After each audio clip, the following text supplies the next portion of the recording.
Sobat Ahu, ketemu lagi sama aku di podcast episode 4 kali ini di Obrolan Ahu. Di episode 4 kali ini kita mau ngobrolin tentang layanan yang pastinya Sobat Ahu udah pada tahu nih, layanan Aposti.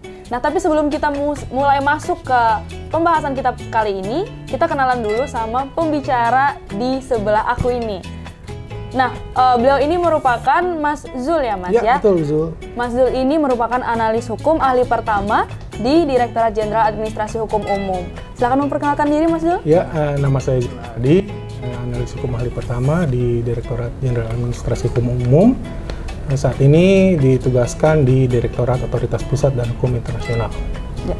Ini berarti Mas Zul ini kemarin sempat ikutan juga ya, Mas ya, untuk persiapan launchingnya Aposti dan bagaimana mengonvensi Aposti itu sendiri ya, Mas ya? Iya, betul, karena kebetulan untuk proses aksesi konvensi Aposti sampai sekarang pelaksanaan layanannya ada di handle oleh koordinator hukum internasional. Jadi ya kurang lebih saya ikut membantu lah sedikit-sedikit dalam proses aksesi dan hingga menjalankan layanan hingga saat ini. Oke, nah ini kalau ngomongin tentang aksesi itu, Mas, berarti kan sudah dipersiapkan ya, Mas? Ya, kira-kira persiapannya cukup lama kah atau dari kapan? Persiapannya sih setahu saya kita pertama-tama kan tentu kita mempelajari dulu konvensinya. Itu diawalinya tahun 2017. Saat itu kita mempelajari konvensi itu, membaca sekilas, lalu kita ada juga berdiskusi dengan HCCH. HCCH ini lembaga internasional, HCCH-nya itu Hague Conference on Private International Law, lalu CH-nya itu bahasa Perancisnya Conference du Hague du Droit International Privé. Jadi lembaga ini adalah yang menyusun konvensi Aposti. Jadi kita mempelajari ke HCCH untuk memastikan apa sih yang dimaksudkan. Kalau dari pasal itu, kalau orang hukum biasanya ada yang salah tangkap lah atau takut ada yang kurang dipahami, jadi kita pastikan langsung ke HCCH. Lalu selanjutnya juga kita mengikuti beberapa kegiatan-kegiatan yang dikhususkan untuk negara pihak konvensi Aposti.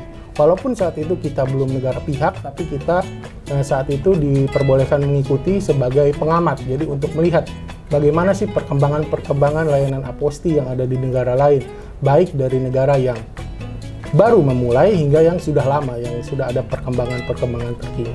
Oke, jadi dari persiapan sampai prosesnya kita berhasil masuk jadi salah satu negara konvensi Aposti, itu terlibat juga ya, Mas ya, berarti di Jen Ahu ini. Nah, iya, sampai akhirnya di launching pada kapan, Mas?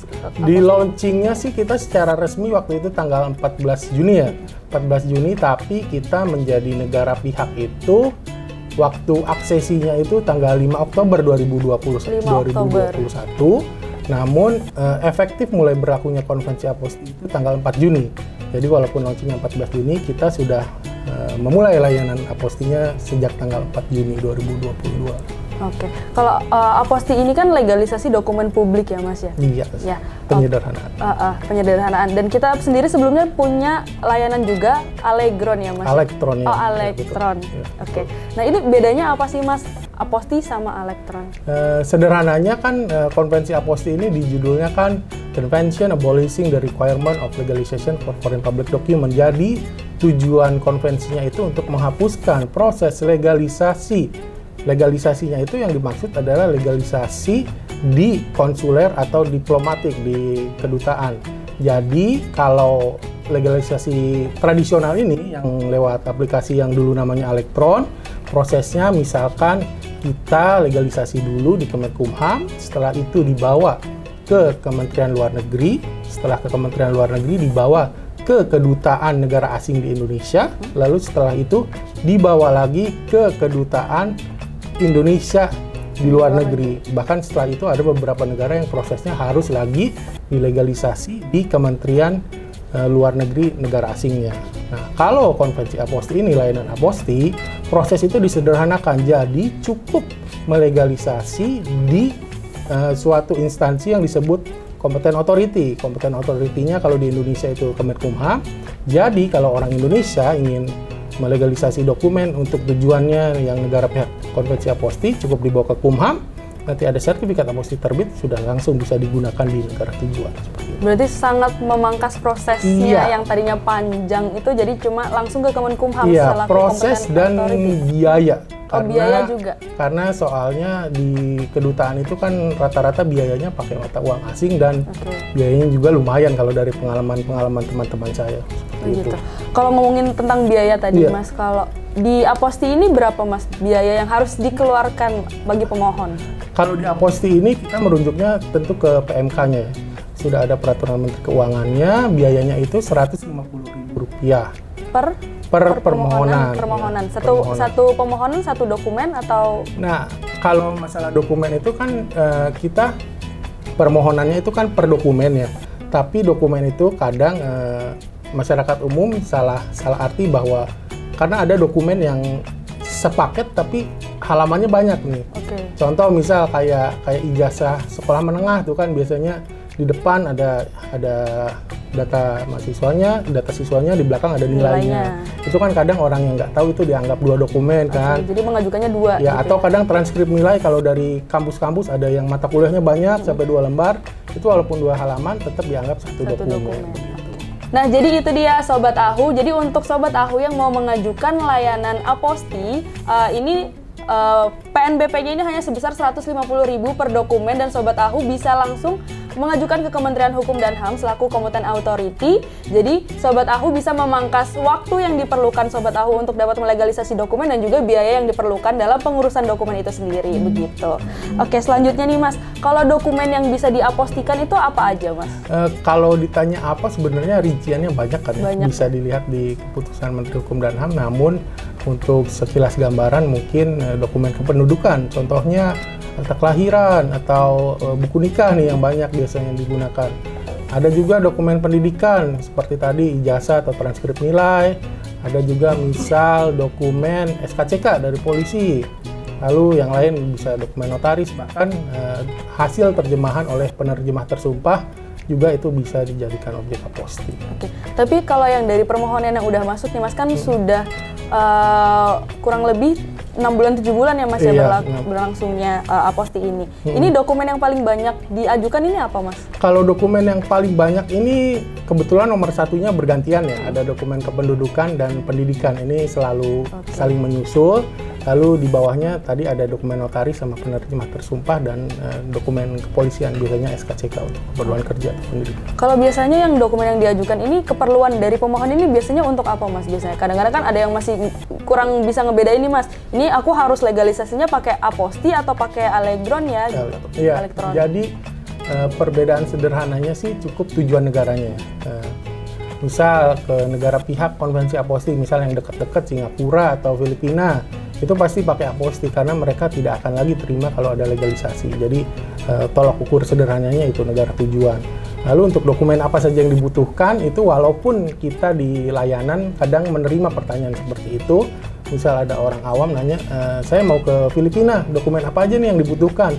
Tentu saja kita kan tidak tahu. Jadi sebaiknya pemohon itu sebelum mengajukan aposti, pahami dulu bagaimana cara pahaminya, hubungi instansi di luar negeri yang ingin menggunakan dokumen, tanya persyaratannya dokumen apa aja. Nanti setelah itu baru diajukan sesuai kebutuhan. Oke, nah ini kalau terkait dengan dokumen yang diajukan gitu Mas, kalau misalkan dokumen itu dokumen aposti dari luar negeri mau dibawa ke Indonesia itu juga bisa digunakan berarti ya Mas? Iya, jadi ini karena konvensinya internasional, jadi negara pihaknya banyak, maka konsekuensinya dokumen asing, misal kita ambil contoh di Filipina, dokumen anggaplah ijazah dari kampus di Filipina yang sudah ada sertifikat aposti Filipinanya. Kalau mau digunakan di Indonesia, tinggal digunakan saja. Nanti misalnya kampus di sini atau instansi di sini yang mau pakai, tinggal dilihat aja nih sertifikat apostinya apakah memenuhi syarat-syarat keabsahannya. Keabsahannya itu ada 10 poin biasanya. Ada dari judul, ada aposti, terus rincian 10 rincian itu. Lalu untuk beberapa sertifikat dari negara tertentu kadang ada barcode-nya. Jadi kita bisa pastikan keasliannya secara gampang, tinggal di-scan aja pakai HP atau bisa gitu. Oke. Tapi ini berlaku juga sebaliknya ya Mas? Ya, Dokumen betul. dari Indonesia yang diapostikan bisa berlaku juga di negara konvensi aposti? Iya, betul. Kebetulan juga untuk Indonesia kita udah ada barcode-nya juga, jadi Sudah ada barcode. instansi sana kalau mau mengecek tinggal scan aja.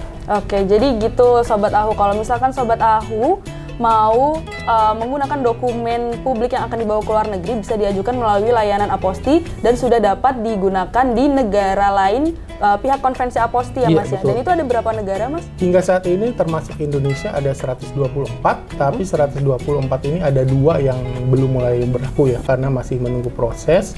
Terakhir itu Arab Saudi Desember kemarin, dan yang 2 ini yang belum ada Pakistan dan Senegal kalau tidak salah. Jadi udah banyak ya Mas ya yang Iya, memperlakukannya? udah, kalau kita bandingkan dengan negara United Nations, PBB, bahkan sudah lebih dari 60%. Oke. Nah, ini untuk pengajuannya ini bisa dilakukan secara online ya Mas ya? Iya, kita tentu bukan bisa diajukan secara online, hanya online saja. Oh, hanya ya. online saja. Karena dari situs web aposti.ahu.go.id nanti diajukan, prosesnya kalau belum punya akunnya, kita bisa daftar dulu. Kalau sudah punya akun, mungkin yang sebelumnya punya akun elektron itu bisa digunakan. Bikin akun, aktivasi akun, nanti login, tinggal klik tombol biru ada buat permohonan, lalu isi permohonannya selengkap-lengkapnya.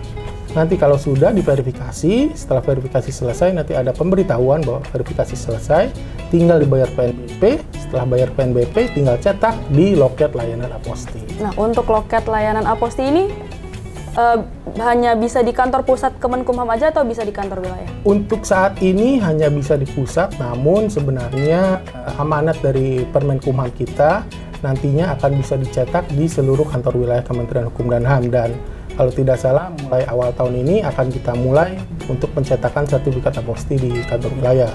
Dan untuk di pusat saat ini loketnya ada 2, ada di Galeri Inovasi Ahu yang di Mall Kuningan City ya? 2, dan di gedung pelayanan hukum terpadu yang di Jalan Cikini. Oke. Jadi nanti kedepannya akan bisa dicetak juga ya Mas ya, Ya, di seluruh kantor wilayah Kemenkumham di Indonesia. betul. Oke. Nah itu mungkin ngobrol-ngobrol kita terkait dengan aposti. Jadi untuk Sobat Ahu yang punya pertanyaan lebih lagi terkait dengan aposti, bisa langsung saja menanyakan di sosial media Ditjen Ahu, di Instagram @ditjenahu, ditjen_ahu. Jadi di situ Sobat Ahu bisa bertanya terkait dengan layanan legalisasi aposti maupun layanan-layanan lain yang dimiliki oleh Direktorat Jenderal Administrasi Hukum Umum. Nah, mungkin ini episode 4 dari podcast Obrolan Ahu kali ini. Tepuk tangan dulu. Yeay. Terima kasih juga untuk Mas Zul yang di sini udah sharing sama teman-teman terkait dengan layanan aposti. Mungkin nextnya kita bisa sharing lagi ya Mas ya terkait layanan aposti ini. Oke, untuk yang terakhir nih Mas, kita dadah-dadah dulu ke Sobat Ahu. Terima kasih sudah menonton. See you di episode selanjutnya.